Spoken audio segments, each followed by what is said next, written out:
What is your expectation as to what exactly is going to happen this evening? Will you get a chance to vote on the rule, and will the rule pass?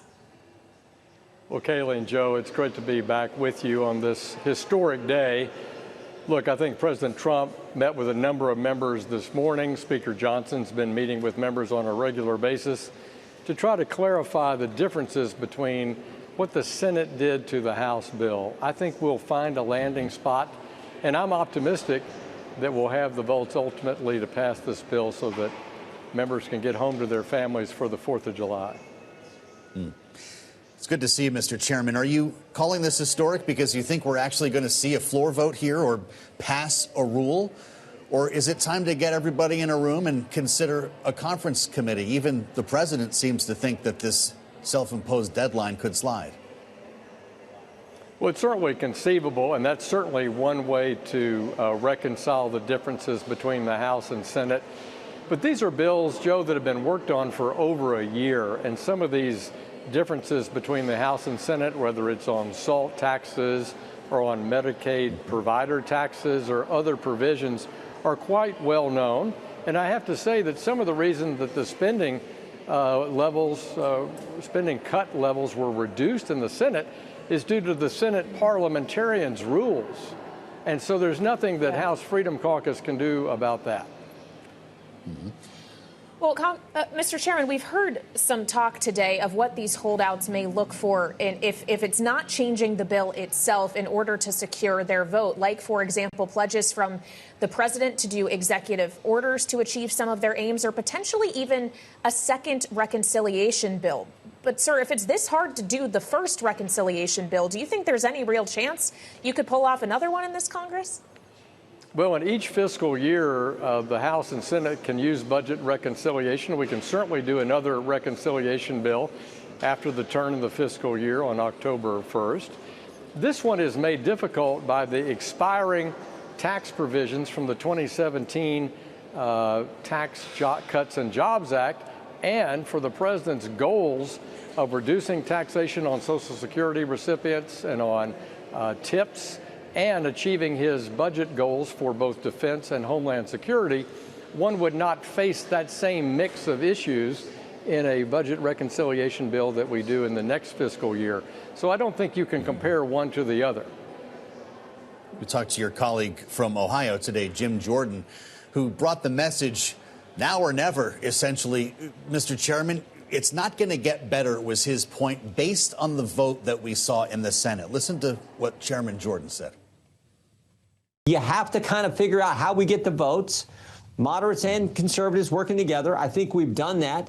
And by the fact that it was 50-50 in the Senate, I just feel like, okay, there's no more wiggle room. It was 50-50. We're going to have to pass this thing and then look for other opportunities down the road to do some additional things relative to the deficits and the debt.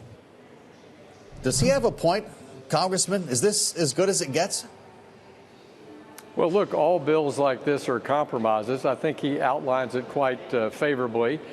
And I believe this bill is the best that the two houses can produce, accomplishing both President Trump's goals as well as the goals that both conservative and more moderate Republicans have in the House. I think you see them splitting that difference in what's come back from the Senate. And that's why I think that cooler heads will prevail and that we'll find the votes to move this bill forward. It is historic to cut spending, lower the focus on the mandatory spending programs. It'll be, for example, in my committee, the first structural change to the Consumer Financial Protection Bureau in 15 years since the passage of the Dodd-Frank Act. This is something that Republicans have said they've wanted to do for years. We pass this bill, we will have done it. Well, I want to ask you about some other work your committee has ahead once this reconciliation effort is behind you, possibly as soon as later this month, Mr. Chairman, and that is crypto legislation. We spoke with Republican Senator Bill Hagerty of Tennessee, who, of course, was spearheading the Genius Act that passed the Senate last month, about that stablecoin legislation and what comes next. This is what he told us, sir, and we'll have you respond.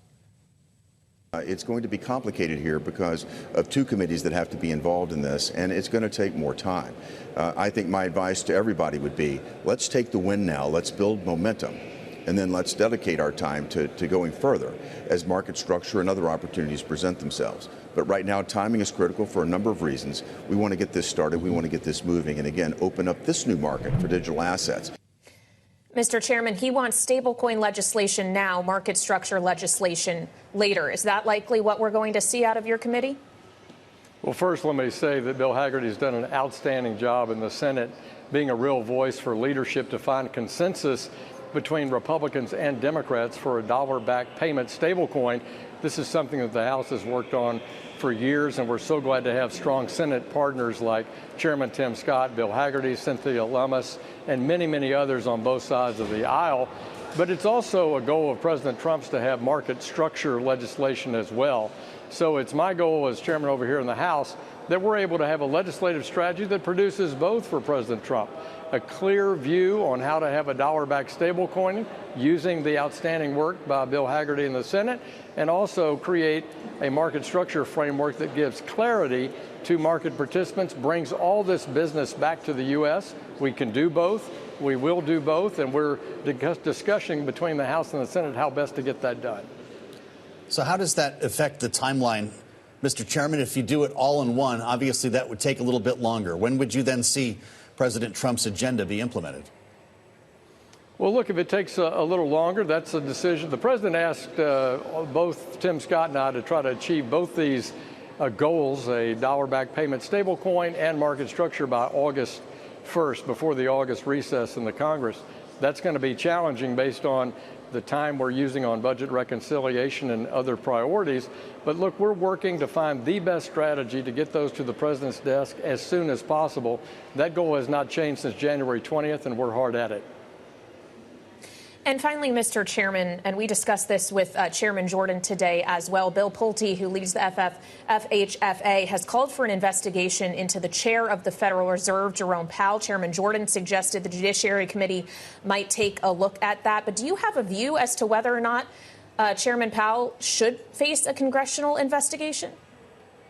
Well, I didn't see Mr. Pulte's charges or the assertions, so I don't have any comment on what he said.